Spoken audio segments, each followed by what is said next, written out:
2023 has got to be one of the greatest years for video games of all time, and I played about one game from this year. Yeah, I still gotta blow my load to Baldur's Gate 3, Tears of the Kingdom, Hi-Fi Rush, Resident Evil 4 Remake, Alan Wake 2, fuck you. I don't have the time to get to every game released this year. In fact, I'm still playing games from 2010, so I'm just gonna need some time to catch up. So now that I've killed your interest, I can talk about whatever I want, and I choose roguelikes. For the third year in a row, I made a deal with a devil that requires me to play at least a couple games from this genre every year in exchange for a massive penis.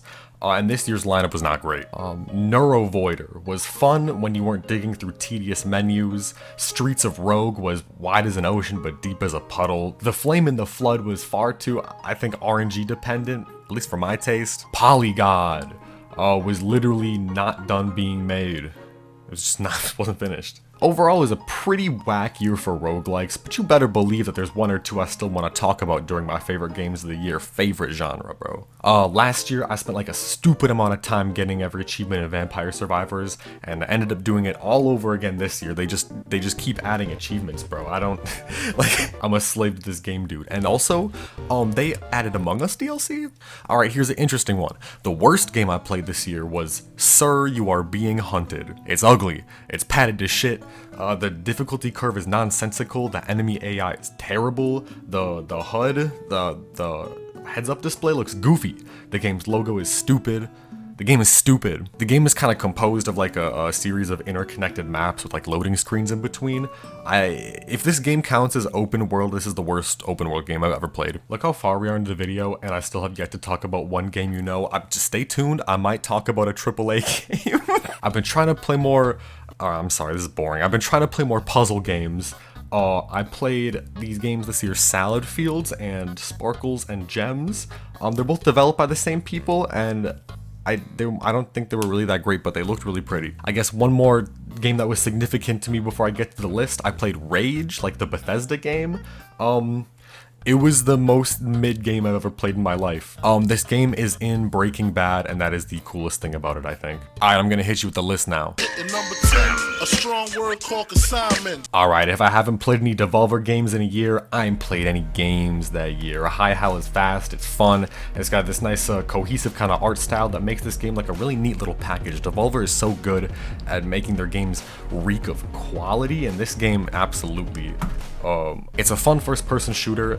There's a boss named Professor Meth, and at the end of the game you fight Satan. So number 9 should have been number 1 to me. I've never really seen a game like Chop Goblins before. It's like a tiny little shooter. It's like an hour long, but it's like packed with all these secrets and like alternate game modes and like these interesting achievements. I took the time to 100% this game actually because it's really charming. This game is sitting at some overwhelmingly positive reviews on Steam, but personally, I wouldn't say the game deserves all that praise until they come out with the sex DLC. Number 8, never keep no weight on you. Metro 2023 wasn't the best feeling shooter I played this year, and it wasn't nearly my favorite story I've been told this year either.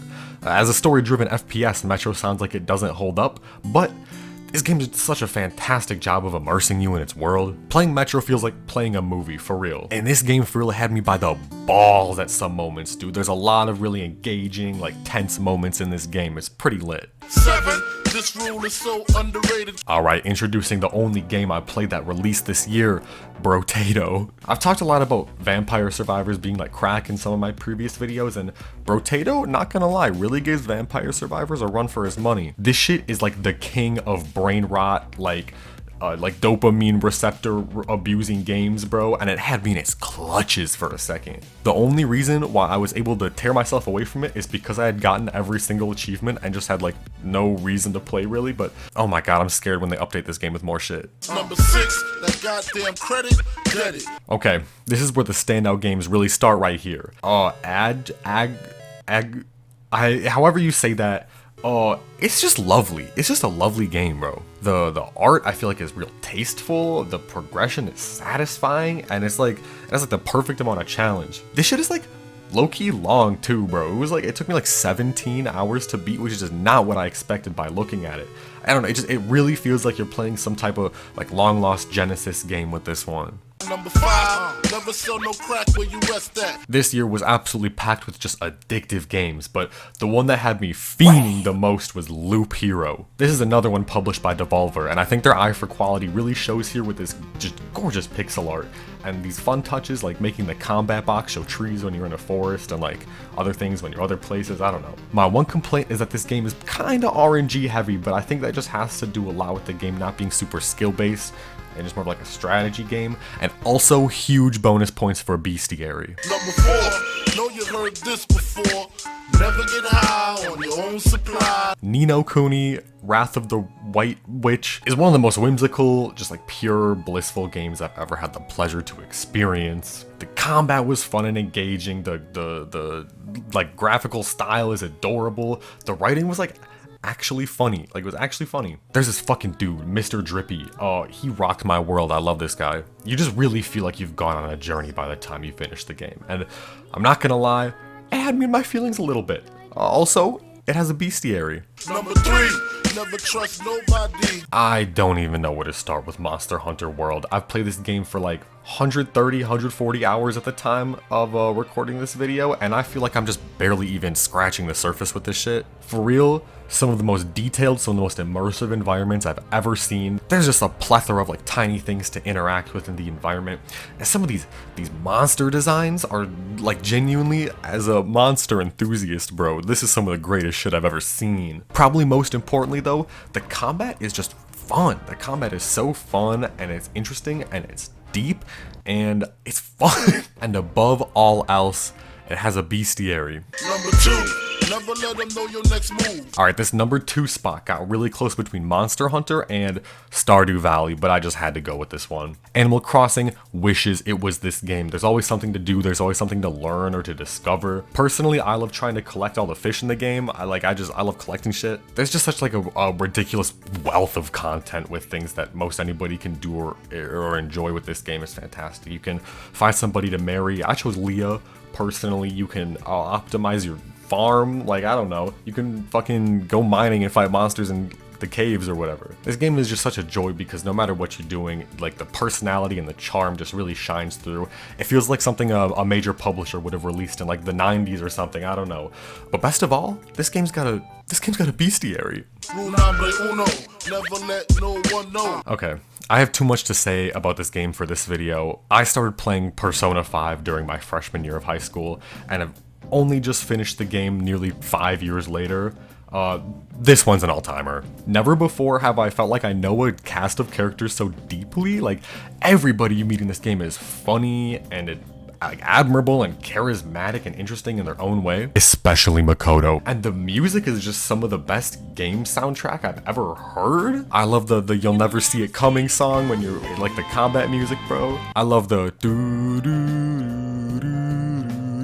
that was crazy. And the one that goes like bow bow bow bow bow bow bow bow bow bow bow. That was just wild. I think the greatest thing about this game is its stylish, vibrant, just content-rich world, bro. Like, it's so easy to immerse yourself in this shit. I think everybody should do themselves the favor of experiencing it. And this game might just contain the greatest thing I've ever seen a game do, genuinely. Have a bestiary. It's the 10 crack commandments. Why? I don't know, I really love looking back on past games I've beaten, but I think it's even more exciting to look forward to games that are coming in the future, and I've got my eye on some future releases like Capcom's Pragmata, I'm not even gonna try to pronounce this, and Monster Hunter Wilds? Capcom's just been up there with like Nintendo and FromSoft lately when it comes to these fun-ass, quality-ass games and shit. Like, I'm just really excited for these new IPs. Pragmata and the other one, like, it's just the possibilities these games present make my imagination go wild for real. I'm also very interested in Stellar Blade for its like fast and fluid looking combat, and Everwild for this gorgeous art style. I've also got a little chore list of games I should finish, or like entries in series I've missed, so, you know, look forward to more God Eater, Ni no Kuni, Metro, Monster Hunter. Nah, just kidding, I don't post anymore. Dude, I remember a time where I wouldn't play a game if I wasn't at least like recording the footage for YouTube, and now I really just been taking games kind of more at my own pace. I don't know. Honestly, I think it kind of heightens my appreciation for games I play now that I'm like playing them in a way more comfortable for me. I don't know. This doesn't mean I'm gonna stop posting. I might go a month or a year or a decade, but the Epic Quinn is for infinity, no cap. Genuinely, I'm actively always looking forward to the next time I can post a video, and I'm always thinking of ways I can change my content or making it more interesting or funny. We have plans for the future. Well, we'll see where it takes us. You guys need to all have a good night, and I love all of you, and I'm gonna see you when I see you. So, bye, and thanks for watching.